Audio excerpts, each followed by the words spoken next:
Welcome to Paranormal Latte Podcast. I am your host, Dr. Kelly Renee Schutz. Sit back and relax with us. Grab yourself a really good drink. Spend an hour and let's delve into a world of chatter about the mysteries of the unexplained. Whether you are a skeptic or a believer makes no difference. It's not always in your imagination. Enjoy your day. Now that was good. We are broadcasting on the United Public Radio and UFO Paranormal Radio Networks, 105.3 FM from the Gulf Coast and 107.7 FM in New Orleans. The views and opinions expressed by the host and guests do not necessarily reflect those of the audience, United Public Radio and UFO Paranormal Radio Networks, its hosts, affiliates, and or Paranormal Latte Podcast, Paranormal Universal Press LLC, and Diamond Point Entertainment LLC. This show is pre-recorded.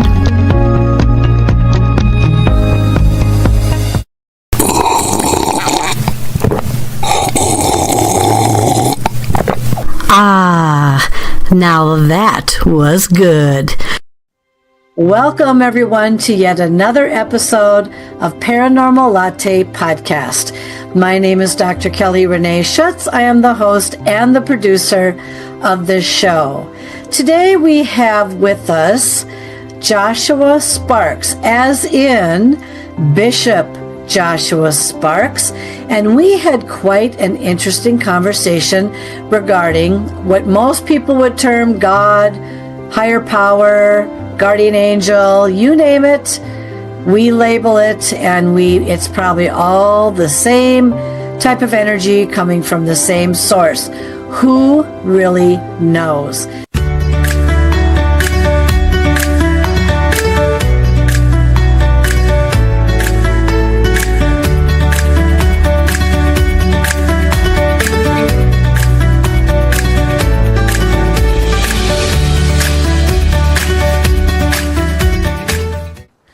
Thank you, Dr. Kelly. It's an honor to be here with you, and I've looked forward to this for some time now. Well, this is going to be a good discussion tonight because it's going to be a little bit different than most of my discussions that I have with my guests, but I think everyone's going to find you to be wonderful and interesting, and so I think we're just going to start right at it right here.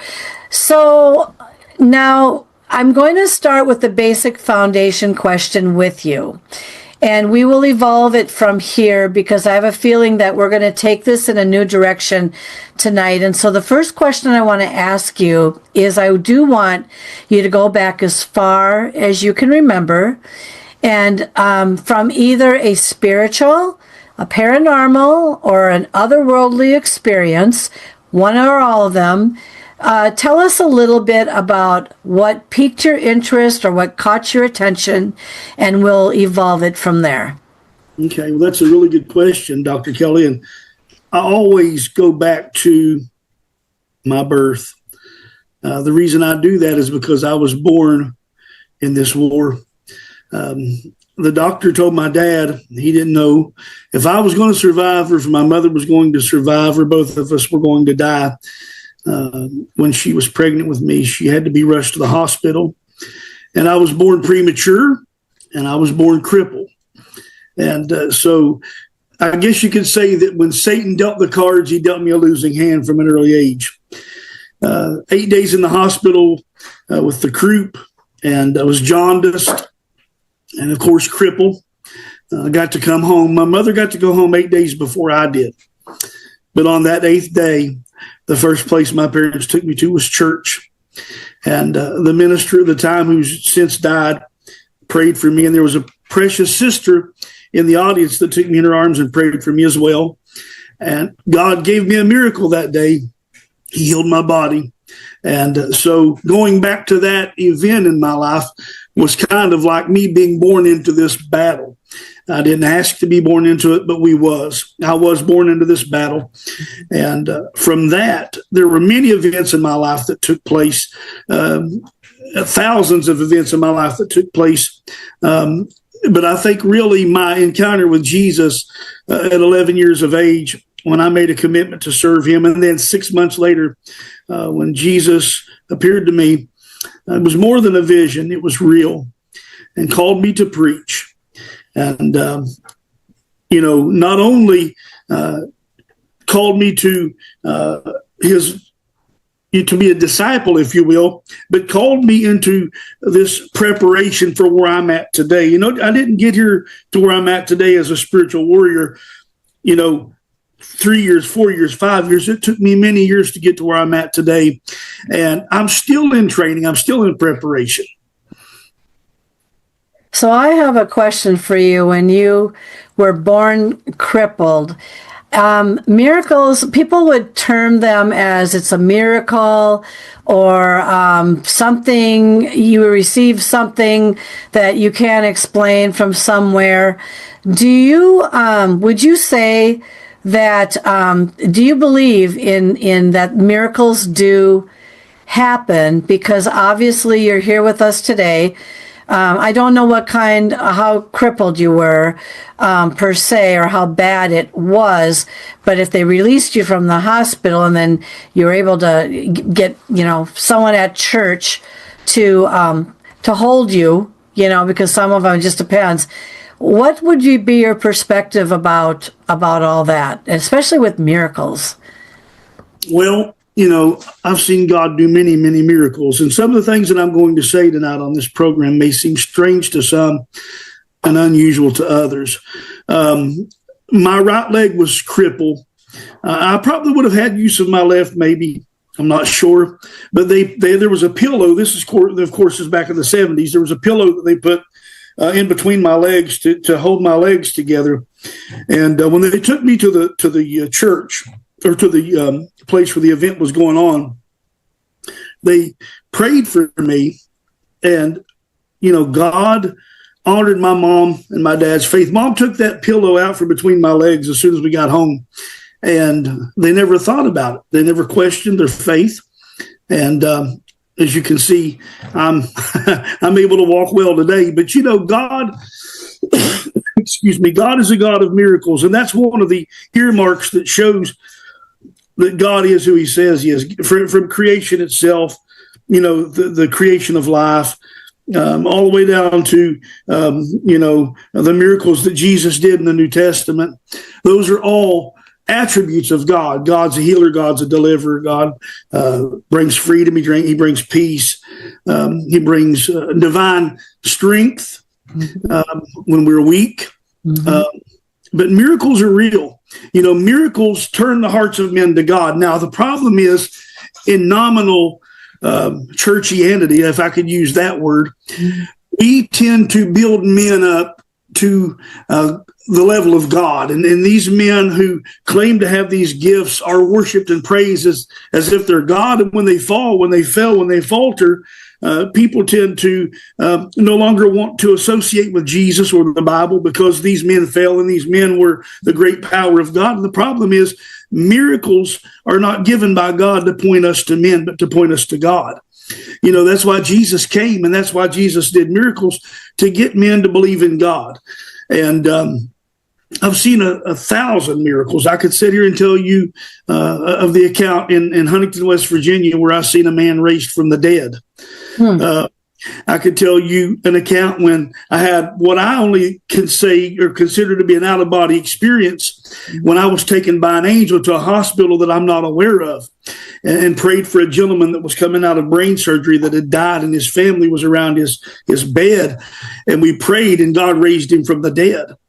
I've seen all kinds of miracles like that. I've seen people spit up cancers. I've seen blinded eyes open. I've seen God perform heart surgery on people. And I don't mean open heart surgery, but people that have had heart disease to the extent that they were going to die and went back to the doctor. The doctors have said, hey, someone give you a brand new heart. But those miracles, though, and here's the thing, Dr. Kelly, miracles point people to God. Mm-hmm. They don't point people to man. Mm-hmm. Because it's only God that has the authority and the power. Just like a story I heard one time, this young man's truck had broke down, And this gentleman came and he pulled up behind this young man, and he had a suit and tie on. The young man kind of looked at him strange, as if to say, what are you going to do to help me with my truck? This guy's a businessman. And excuse me, he said, pop the hood and let me take a look at it. He said, old man, I don't think you'll be able to fix that truck, but here, let me amuse you. Go ahead. So he popped the hood of the truck, and he got down in and he started tinkering around. He said, let me go grab something. He went back to his car and he came back and put this part on the truck, and he said, now you start it. And he said, wow, I'm really amazed at your ability to work on this truck. Are you a mechanic? He said, son, my name's Henry Ford, and I designed the truck. Oh, geez. So God designed our bodies. And only God, even if it's through a doctor's hands, only God can perform miracles. Mm-hmm. I was going to add to your miracle list because I had, but I want you to think about this for a second, because this is going to make people wonder, including myself, who is responsible. That's why I want to bring up this own miracle story that I had. And essentially, in a nutshell, I was not feeling well for a while. And I went to write a book in Las Vegas, and I was on the highest floor. And I was jokingly saying that I was going to look out the window and see a UFO or something, or a flyby. I wanted to see something, and that's crazy because there's too much light pollution even at that, at the highest level. And when I turned around, the lights were flickering and things were going on in the room, and then it went black in the room, and then I was sitting on the bed and I heard 2 taps behind my head, and then I blacked out. And the next morning when I woke up, I felt very refreshed, very clean, like someone gave me an oil change, And I just thought, this is kind of strange, and I don't know what happened to me last night, but I felt very different, and I thought, this is weird. Okay, so if you're somebody who believes in otherworldly experiences such as aliens and extraterrestrials and all that to be termed that, you might believe that something paid you a visit. If you're the type of person who believes in apparitions and spirits and ghosts and all that sort of thing, you might think that maybe something was there that tampered with you. Now, in my case, it was a couple months later when I discovered that I had cancer. And so, because I just wasn't doing well, and it came to a point where something had to be done, and I found this doctor I was guided to go to this doctor. I had gone to a couple of them, and he did everything he possibly could to try to figure out what was wrong with me. And that's when he discovered I had cancer. But what he said to me after the surgery was done was, he said, you are a miracle. You are a miracle. We found the cancer. You are a miracle. We got the cancer. You should be okay now. And then, like any person, when you're not feeling well after a surgery, I scoffed and I kind of went, yeah, right, sure. And he put his face right up to mine, probably about 2 inches away from my nose. And he said, I guess you didn't really hear me very well. I'm going to say this to you again. You are a miracle. We never would have found it. And basically divine intervention. So at that point, I shut up and I basically thought to myself, he's kind of gruff about this. He's very serious. I guess this is not a routine thing that he would normally say to somebody unless he was very serious about it. It was at that point that people ask me, well, if you had an otherworldly experience and something like that was in your room, or you're abducted or something or whatever, or cleansed out, did any kind of extraterrestrial do that to you? I had anyone who has a different thought process about what they believe in. I did have a woman who said, an extraterrestrial cleaned your blood. The doctor says, I'm a miracle, but he didn't necessarily give credit to, I didn't tell him, someone told me an extraterrestrial. I never said anything like that. But then I thought that he was leaning towards a higher power, guardian angels, some divine intervention, God, that kind of thing. And so I gave praise to two things. I gave praise to whoever gave me the oil change. That's one thing, which was the blood change. They were there to clean my blood, which is exactly what happened. And then the doctor, who was somehow miraculously guided or channeled or whatever, or determined, and he found it, but through the help of divine intervention, which I also said was God. And I've always been thanking God and whoever else might have been involved to this day. I am cancer free to this day, and I give my credit to many sources. But what would you say to somebody who's been through an experience like that? Have you ever had anyone ever say to you, yeah, I think there was something extraterrestrial in my room and they cleaned my blood. And then I went and they found the cancer. And so I thank God for whatever they did to do that. How would you approach that with somebody, or what would you say, considering there's two perceptions here? Well, extraterrestrial is a word that we've made up. Something otherworldly that shows up into your life and cleanses you.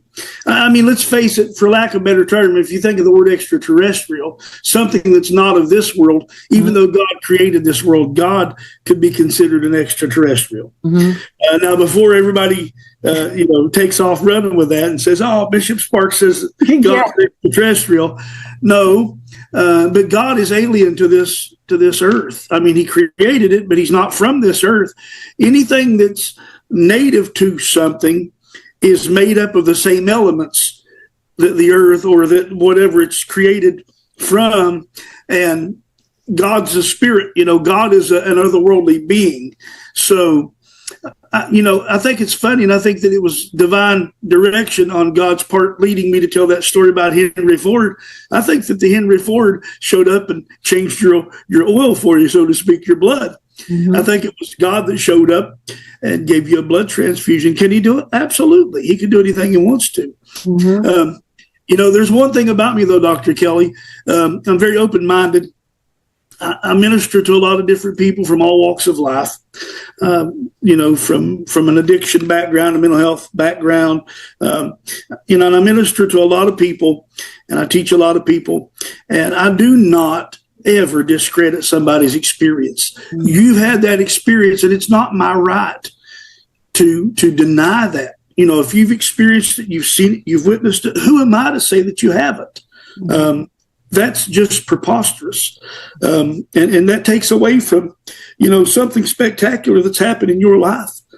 That you tell your story. Your story is important.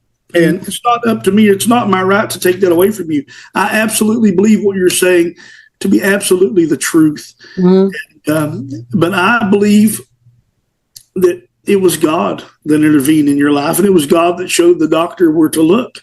Right. I believe that it's God that gives these doctors the wherewithal and the ability to, how can you stand for 8 or 10 hours operating on somebody's heart?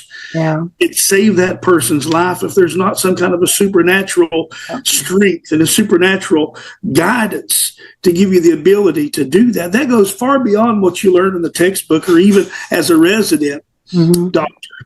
And it's a calling. Yeah, and I agree with that. And see, the thing is that with my experience of what went on in that room that night, and I was there by myself and with all the quirky stuff, I really thought at first it started out as, because Las Vegas is very, very haunted. I'm just telling you that. It's tremendously haunted. I've had so many different experiences there, but I can't necessarily tell you that they are like a human-like apparition that didn't go to the light or whatever, they hung around or whatever. I just knew that something something at first paranormal felt like it was in the room, but it was when it was the point where I blacked out.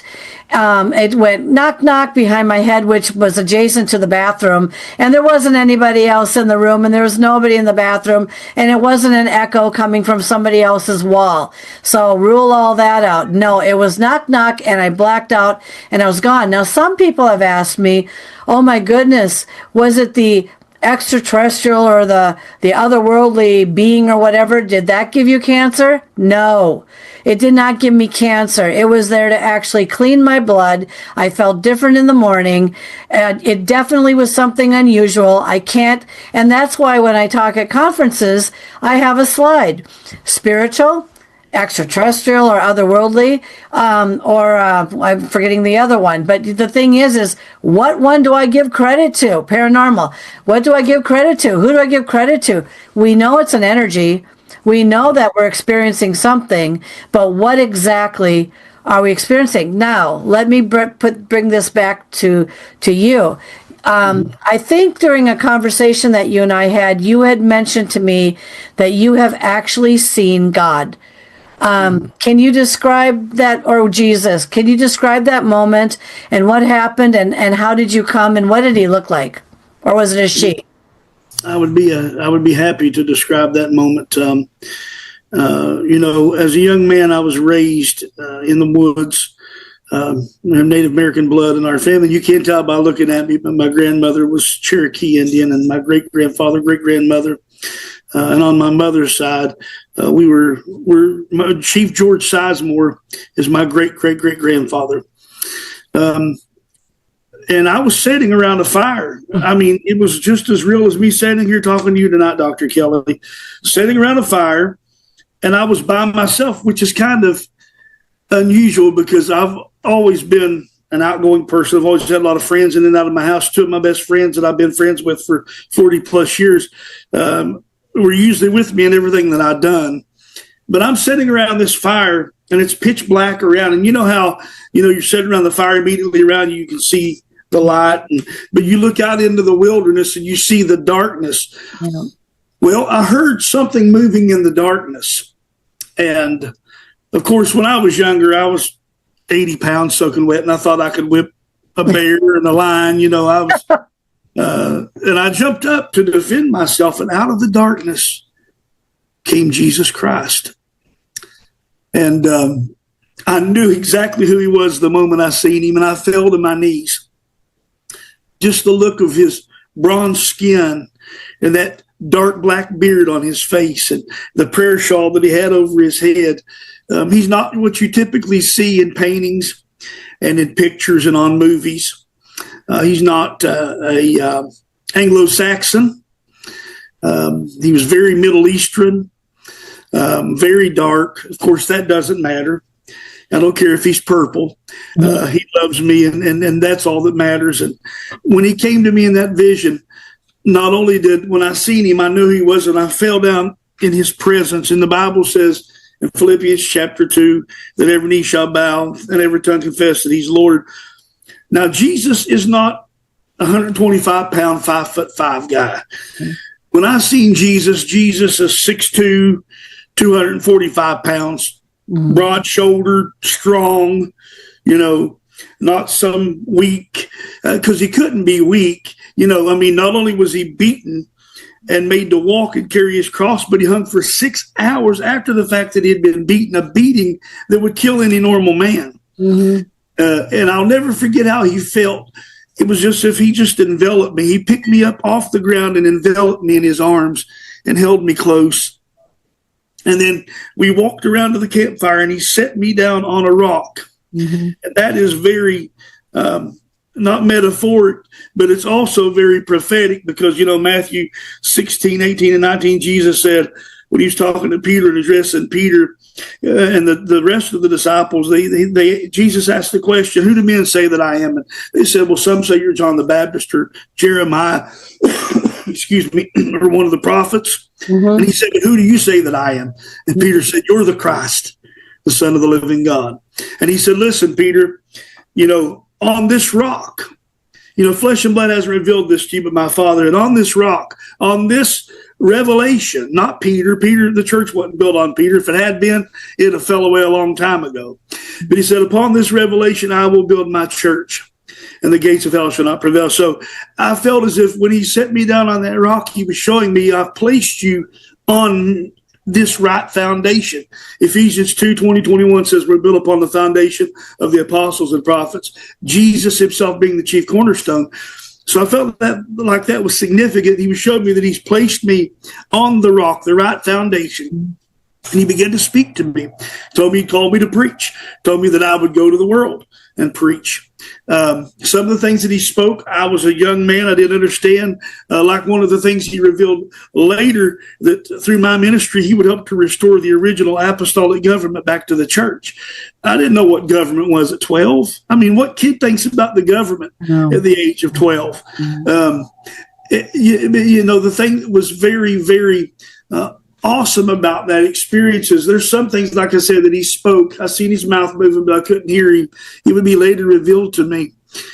But the call to preach and the feeling that I felt, and just that I was awestricken and I was moved. And it's something that has caused me. It started a love affair that's lasted for 34 years. And my heart's desire is to be pleasing to him, to be a disciple, a follower of him, and to one day get to live in his presence forever, because the peace that I felt in his presence, there's nothing that this world has that compares to that. And I'll never forget Dr. Kelly, when he left, as he was leaving, he turned and looked back at me and he said, Joshua, remember the scriptures. And from that moment forward, I became a student of the Word of God. And I will never forget that experience as long as I live. Now, that wasn't the only time I've seen him. I've seen him several times. I'll tell you another time that I seen him, and it was very strange. And this was more like a vision. I'm standing in this Colosseum, and I had a robe on. It looked like, thousands of years ago, in like a Greek Colosseum. Excuse me. And there was people in robes out in the audience, and I'm speaking. And as I look out into the audience, ever so often I would see him pop out from behind people as I was making a point, and he would look up at me like that, as if he was giving me his approval. And another time, and I promise I'm going to shut up, another time I'm standing in the crowd of disciples, and I'm standing there with them, and Jesus is speaking in front of us, and he's looking out at the crowd behind us, and he said, as long as I'm in the world, and then he locked his eyes with mine. He said, I am the light of the world. And I know to some people that sounds unusual, and some people say, well, what's he on, or what's he drinking, what's in that coffee cup? But listen, it's an experience that I had, Dr. Kelly, and it has shaped my life.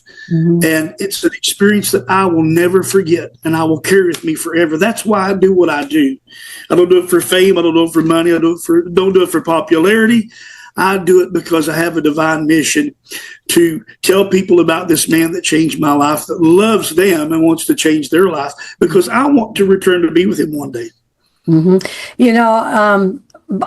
by the way, both Joshua and I talk for a living, so we're going to compete with each other tonight as who's gonna get the most say out of this whole show.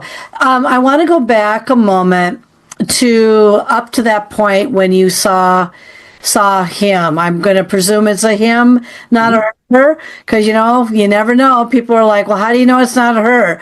Up until that point, were your parents really into church and the Word of God and where you were brought up and everything, or did things seem to just all of a sudden change to the way you looked at it was more serious after that point where you saw him? But how was it before that point? Well, we were raised in church up to a point, but mom and dad stopped going to church. We wasn't even attending church at the time. My little sister had went to vacation Bible school, and she drugged me along. I wanted to be outside smoking cigars and chewing tobacco and fighting with the neighborhood kids. I had no time for God. I mean, it did not fit into my schedule. And I know somebody said, well, 11 years old, yeah. My grandmother chewed tobacco, and she let me have all the tobacco that I wanted.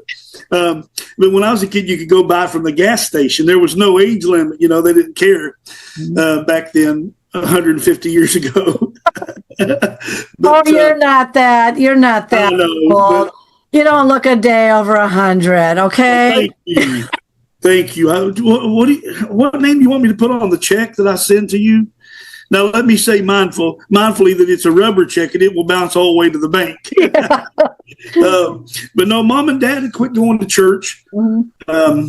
My little sister had me, she drugged me along. She said, I want you to go to Vacation Bible School. And I'm like, whatever. So I went to Vacation Bible School and I liked it. Mm. I enjoyed it. So I decided, you know what, I'll go back a few times because I liked the youth group. The youth pastor at the church was cool. He wore blue jeans and a T-shirt, didn't wear a tie. And I've played drums for a long time. So they let me play drums up there. I filled in. And the gentleman who was the regular drummer, of course, this is a monstrous double bass Tama drum set. And I felt like Neil Peart sitting up on stage, like I was just rocking out and playing double bass, Mm-hmm. And Mom and Dad, they never joined us for service, but we kept going back. And I'll never forget this as long as I live. The more and more I heard the word of God preached, and the more that I read the Bible, I felt a heaviness. Not necessarily for all the sin that I committed, but there was a heaviness on me that we call conviction. And we used to feel it years ago in the church, and now it seems like conviction's been replaced with fog machines and dark lights and superstar preachers, and that conviction feeling's not there like it used to be. In my heart, it's still there. I carry it every day. But I'll never forget January 23rd, 1991. Desert Storm was taking place. The number one hit was Ice Ice Baby by Vanilla Ice. Mm-hmm. I had that CD, by the way. That's back when we had CD players. One that had the big 5-disc changer. But it was a cold, snowy January night. And I was sitting at the table reading the Bible. The passage I read was about Jesus' crucifixion. And I broke down, Dr. Kelly, and I began to weep and begin to cry. And I didn't know what to do. I didn't know, because Mom and Dad wasn't going to church at the time. I didn't know what to do, but I did what I felt like I needed to do. I turned to my dad and I said, Dad, I don't know what to do. I feel all this sorrow, this sadness. He said, well, what's going on? And I told him. My dad said, me and you need to pray together. So we knelt down by his bed. And I always said it this way, that night I gave myself to Jesus and he gave himself to me. I felt his hand on my back. It wasn't my daddy's hand. I felt the hand of God on my life. Mm-hmm. And immediately, once I made Christ Lord of my life, we went to my great aunt's house on that cold, snowy January night to do something computer-wise. My dad's a computer geek, and he's got every retro computer ever made still to this day, and the guy can program anything. Mm-hmm. But we went up there to do something with the computer, and I shared with my great aunt and uncle the change that took place in my life. And I haven't looked back. Have I been perfect? No. Have I made mistakes? Absolutely, 1,000 of them. I make 1,000 mistakes a day. But one thing, Dr. Kelly, I know for sure that wasn't a mistake was the day that I said yes when Jesus knocked at my door. Years back, or quite a few, when I was teaching, there was a trend that went on where I was in Indiana, and there was a trend where there was a lot more young aged individuals going to church. Mm-hmm. And so, I thought that was very interesting, considering the churches were not, where I was at, were not as full as they used to be. And I usually go to church, but I usually go to church on like Christmas Eve or something like that. So it's not like I don't believe. What are you seeing right now, because I've been away from this for a while? Are you seeing a trend of more young people going to church again, or are you seeing that in a decline? Well, social media would want you to believe that there is a trend of people going back to church, but the Apostle Paul warns us in 2 Thessalonians chapter 2, verse 3, that there would come a great falling away. And I've seen that great falling away, not just in church attendance, but in the ministry. You know, people that once served God have turned and walked away, not because they didn't love God, but because, you know, people don't know how to stay fresh when things get old. Yeah. It's the same way when I counsel with couples. You know, your relationship with God is much like that of a husband and wife. Mm-hmm. You know, you can't expect the relationship to be one-sided. Mm-hmm. You know, it's 100% both ways, and God gives 100%. It's interesting because everybody that's listening to this program right now, it all starts somewhere, all right? It usually starts when we're young, especially if you're in some of these, just it doesn't matter where you are. If you're in a place or an environment that the community really does embrace their gatherings at churches or whatnot, or have their potlucks down in a church basement or whatever, which still, by the way, does happen with my relatives in a very small town just in another state. The one thing that I would wonder, though, about is how do you answer to somebody? We just had a very absolutely horrific thing happen in Minnesota where a young person went and shot through the glass and shot through the cracks and had it all figured out into a church where the kids were doing their initial prayers or whatever before they were to start the excitement of their school year and their day. And he ended up killing, I don't know how many it was, several, and injuring several. I can't remember. Maybe killing a few, injuring a lot more, and some are still in the hospital. So in this church, they're doing their prayers. They're believing that God is with them at all times. And then you have this rifle sticking through a crack or blowing through the glass, which shatters all over a lot of these kids, you know, these shards.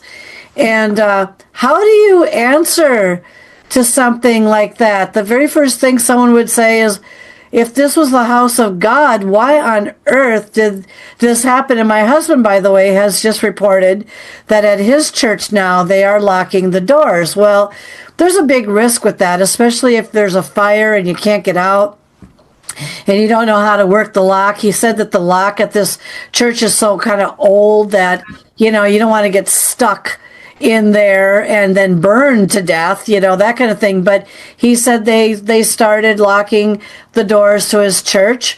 And I said they can still shoot through the glass. They can still figure out a way to hide in there and then ambush people, which you can't stop. So how do you explain to people that God was not there to protect me or save me or do something with this kid or whatever, an adult? How do you approach something like that? That's a very good question. And I've had this question asked to me many times since this event took place. Of course, you know, man's heart's corrupt. We always talk about what man puts into themselves that corrupts them, but Jesus said out of a man's heart comes murder, idolatry, fornication, hatred, you know. And the thing is, we often want to ask, where's God at when something like this takes place?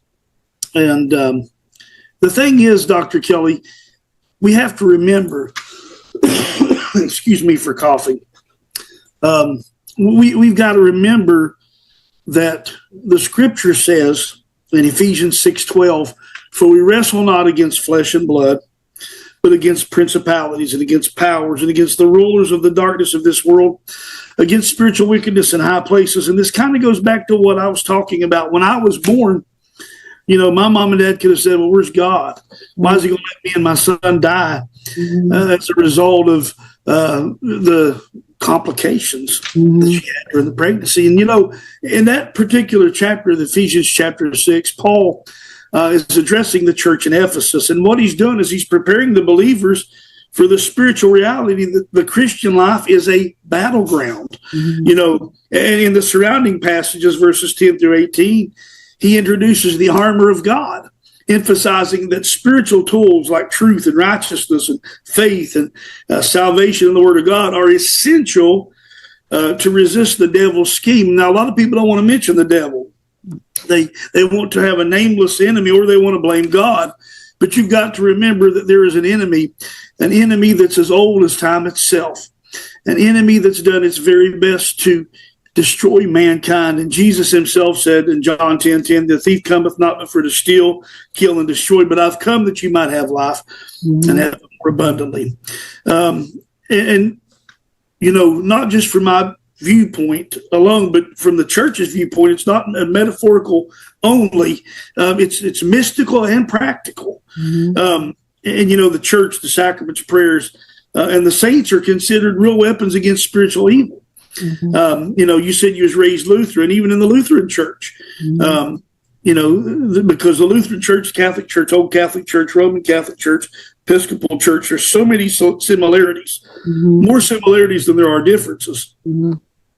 But the thing is, we can't rely on human strength alone, but on the grace given, through Christ. And I believe it's 2 Timothy chapter 1, verse 7. It says that God has not given us the spirit of fear, but love, power, and a sound mind.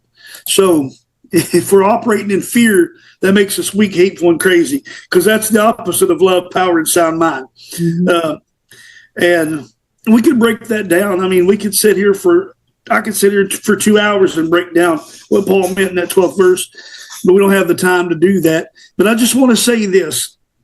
We know that guy perpetrated evil, and he took little children's lives, vulnerable lives, in a place where they should have been protected. But let's make it clear that the enemy is not human beings.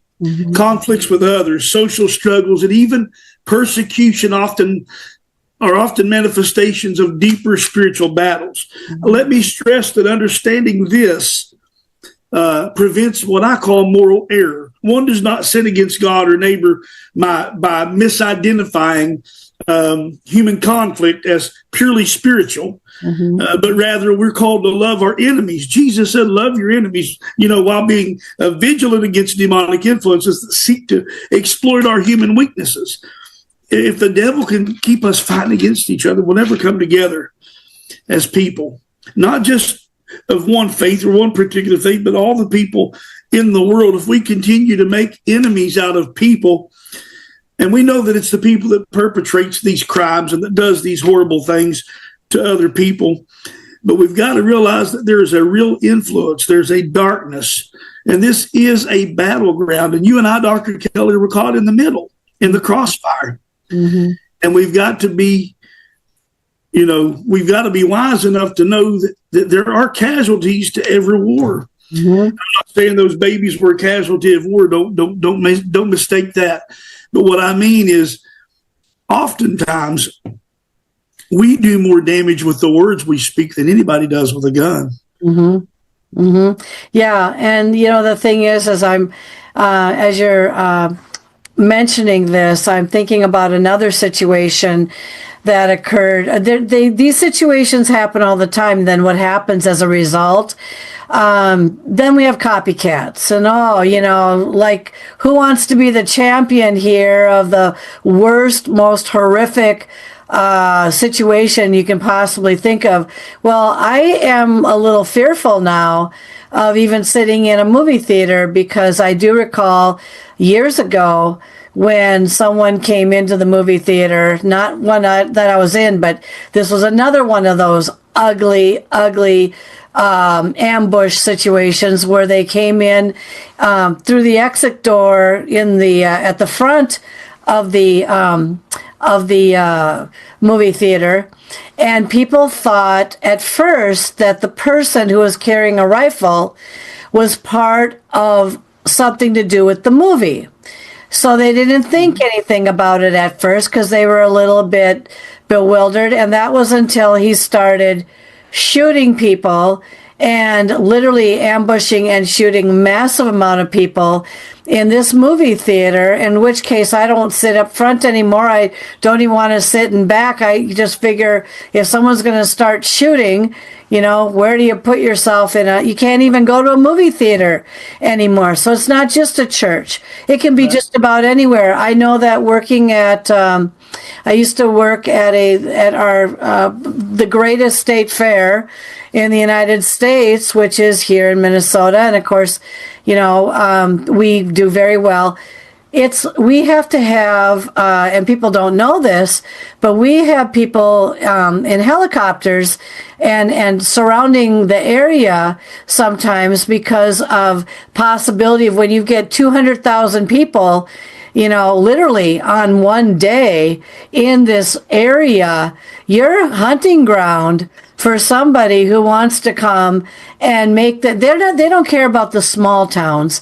They care about big numbers or things that will leave the greatest impact. Little kids, movie theaters with these themes that who would ever go into who would ever do this. So it happens everywhere, but it depends on the mentality, and we'll talk about next what you have to do with some of these individuals that you counsel, because it's like, I don't know how you turn somebody around, especially if their wiring up here in their mind has gotten damaged or gone astray or put itself into the wrong place. Then all of a sudden you have an issue. So Bishop Joshua, tell people what you do for part or all of your job.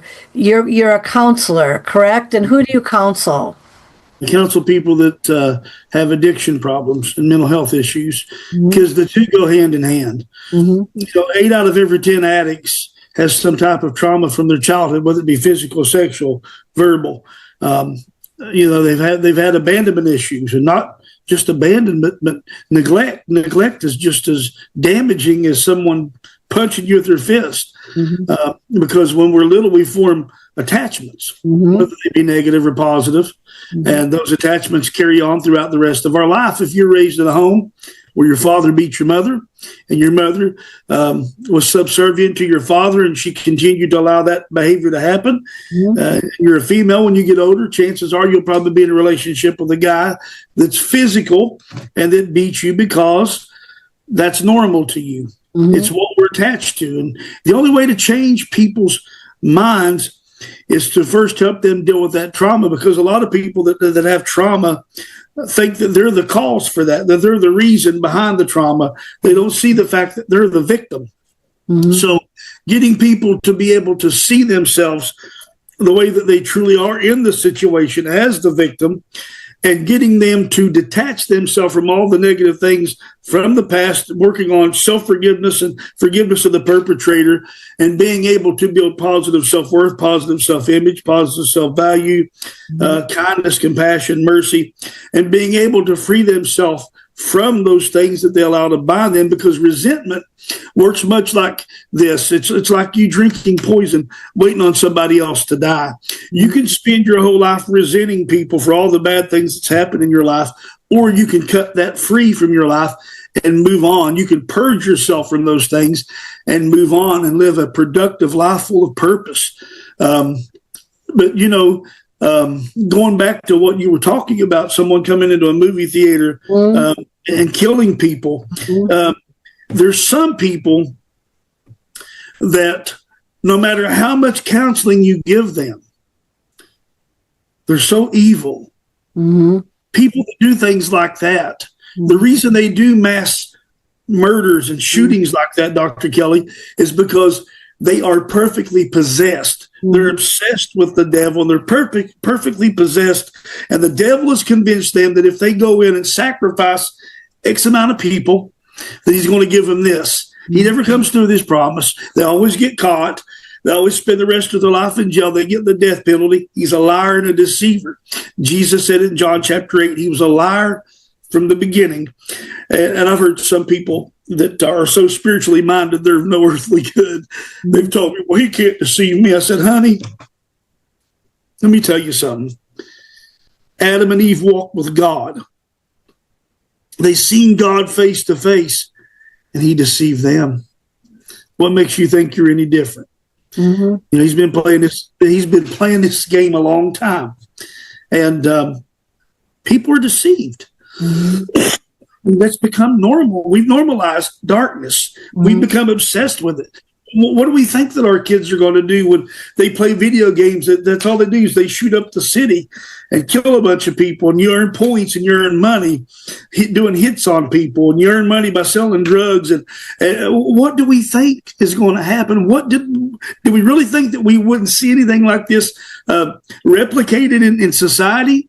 The problem is we've spent so much time trying to find things because we're so busy as parents to be babysitters to our kid, that the very thing that we've allowed to be babysitters to our children is creating them into being just people without feeling, people that reenact these things that they see in real life because, of the influences that the devil has, not just behind video games. And I'm not saying all video games are bad. Mm-hmm. I play video games sometimes myself. I'm not saying all movies are bad or anything like that. But we've got to be careful what we allow to influence us. Mm-hmm. Because, what you put into you mixes with what's already inside of you. And sometimes that can be good and sometimes it can be toxic. Mm-hmm. Sometimes it can be poisonous. Mm-hmm. So we have to be careful. Yeah, it's really tough because especially when, and I'm thinking right now of younger age, high school age, you mentioned the key word here. And I want people to think about this for at least a day or two. How are you influenced? Let's ask that question for just a minute. Who do you allow to influence you? Why are you being influenced? Is there a reason why you're allowing someone to change the trajectory of how you think? Is it because you need to be with the cool kids? Is it because you need to, you feel invisible and you want to be seen? There's many reasons why people get influenced by, and I'm not going to call these people the wrong people. I'm going to call these people that might have slipped off the railroad track for some reason, and it leads to a more complicated life. They put themselves on a path of more complication rather than try to figure out a way to stay on track. Now, some people might say to me right now, well, you don't know what it's like to live with. Yeah, actually I do. And I know Bishop Joshua here, who sees these individuals continuously. I know that he goes every single day. So it's not easy for you to just cut the string and leave your job because these people are tormenting you, or leave your family because you don't like some people's behavior, or you get with this group of kids because they identify with what you're going through. So it's easy for you to talk to, or you feel comforted by being with a group that you feel understand what you're going through. So it's just easy to pal along with them. But the thing is it's not the point of being with people that you feel more comforted by. It's what is the ultimate influence that's coming to you at some point where you're out to figure out the next step in your path of life. I don't know. You do a lot of counseling, Joshua. So, Bishop Joshua, why don't you tell everybody if they want to reach out to you, what's going on, if you have any books in the works or anything like that? Okay. Well, like you and I were talking earlier, I'm on Facebook. You can find me on there. Just my name on there is Joshua Sparks. I've started a new venture with TikTok. Okay. I do not know my link for TikTok. I will send it to you. That way you can put it up. And I'm on YouTube. It's under the Bishop's War Room. You can find me on YouTube. under the Bishop's War Room. And I do have a book that I'm getting ready to publish, and it is going to be, in my estimation, not just because I wrote it, but because I really feel that this book is going to be a great blessing and a great help to all that read it. Engaging in spiritual warfare.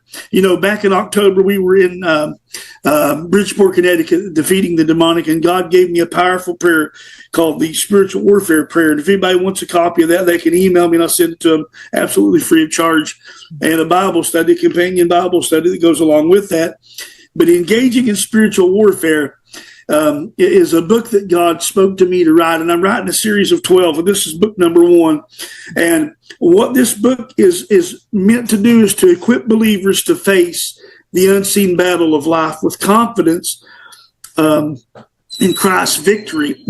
Drawing on Scripture, practical experience, and the power of the Holy Spirit. This book exposes the strategies of the enemy and reveals the authority that Jesus gives to the church. And it walks us through discerning spiritual attacks, praying with boldness, using biblical weapons like faith and worship and the Word of God. And it's more than a call to fight. It's a call to intimacy with Jesus. And he's the ultimate warrior, not the guy that used to wrestle. I loved him in WWE, but he's the one who empowers his followers to overcome darkness and to bring light into a broken world. And that is pretty much the gist of this first book that I'm going to be releasing. Hopefully, sometime this, before Thanksgiving or Christmas. That's when I'd like to get it done and get it published. Rather, it's done. And it's in the editing process. Don't forget I am Appalachian, and I do have a doctorate degree, but I speak a good hillbilly. I have to really watch myself when I'm talking. But that's some of the things I got in the work, doing these TikTok videos, creating these reels, a minute, 32 minutes, has been very powerful. It's really helped me to connect to people all over the world. And I'm just new at it. So if you find me on there, please forgive me. I'm brand new at it. So I'm doing my best. But that's how they can. Also, I'm on the Unseen Realm with Archbishop Enright every Saturday, 3 p.m. Pacific, 6 p.m. Eastern time. I'm one of the panel members there. I've been an exorcist for over 20 years, and I've been with Archbishop Enright for that long. You can find me on there every Saturday. You can always email me. I'm always here. Reach out to me. And I would love to connect with anybody that wants to connect, that needs prayer. You have questions, write me. I'll answer you. I don't have a secretary that fields my calls or looks at my emails. I read every one of them, and I'd love to connect with you. That's my main thing, to connection, because and like I tell people that's an addiction, the opposite of addiction is not sobriety. The opposite of addiction is connection. Connection's everything. Right. And you also have a program explaining the unexplainable, and then you're starting up another podcast, I believe. What one was that? It's going to be in October, and it's called The Bishop's War Room. And it's going to be a show where we have guests. Of course, Dr. Kelly will be on there. And we're going to have guests on there. And we're going to talk about things. The way that I would like to see it go, ultimately, is to be able to have people to be able to call in and talk to us live. Not necessarily a Q&A, but for people to actually call in and present a question or a challenge or just to share how they feel. With our guests that we have on, but I want to have it kind of like to have a guest come on, interview, and then have people ask questions.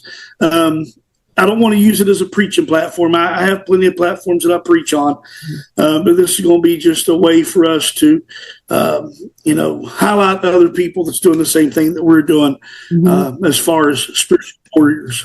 Thank you so very much, Bishop Joshua, for being on the show today. Thank you for watching and listening to Paranormal Latte Podcast. We have been broadcasting on the United Public Radio and UFO Paranormal Radio Networks, 105.3 FM from the Gulf Coast and 107.7 FM in New Orleans, as well as several listening platforms. The content, music, and creative sound effects as heard on Paranormal Latte Podcast are copyrighted and licensed commercially to Dr. Kelly Renee Schutz. Please do not reproduce in any manner without the express permission of Dr. Kelly Renee Schutz, Diamond Point Entertainment, LLC, Paranormal Universal Press, LLC, Paranormal Latte Podcast, and or any affiliated networks such as the United Public Radio and UFO Paranormal Networks. The opinions and information expressed by the guests, hosts, and sources as heard and seen on the Paranormal Latte Podcast are not necessarily those of Diamond Point Entertainment, LLC, Paranormal Universal Press, LLC, Paranormal Latte Podcast, and the United Public Radio and UFO Paranormal Networks, as well as their producers. Although the content of the shows may be interesting, the information and opinions within are deemed for entertainment purposes only. Subscribe to continue your enjoyment and interest, and thank you for making Paranormal Latte Podcast part of your day. Now that was good.